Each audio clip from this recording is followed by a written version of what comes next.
Welcome back to stormshannon.com. In this video we're going to be covering a few different releases. Primarily we're going to be looking at the glute structure. So in this video we're going to cover how to release the glute medius, and then below that the piriformis, and below that the obturators. Obviously Soleil wants to get her moment of fame here. So anyway, when we're looking at the glutes, when we start at the top of the glute, right along the crest, basically if you find that the bony knot on the back side of the pelvis, it's known as the PSIS, the posterior superior iliac spine. If you go just lateral or just to the outside of that is where the glute medius will sit. It runs kind of straight across there. The piriformis is a little bit larger and runs a little bit at an angle below that, and then the obturators sit more near the bottom. So really the release is the same for all three. It's just the position of where you're going to put the ball.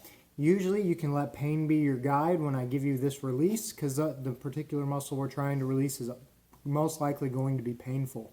So we want to get in there and work on those. So the release, really simple. Find that PSIS. If we're doing the glute medius, I'm going to go just lateral to that, put the ball in there, and I'm going to hold pressure on it. I can even bring my foot up, cross it over, puts a little bit more intensity into that muscle.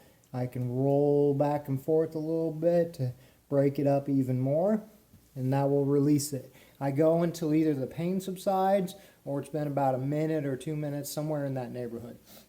For the piriformis, again, just coming down a little bit further, almost like if you went from that PSIS, if you were going to go down at a 45-degree angle a little bit, get right in there. Same thing, and cross that to intensify it. I can roll back and forth and break that one up. For the obturators, I'm going to go down even lower. This time I'm going to come in and stay a little bit closer to the SI joints, because that tends to be where the bigger knots are in that particular muscle. And the same thing, I hold pressure until that releases. So that's how to release the glute med, piriformis, and the obturators. See you next time.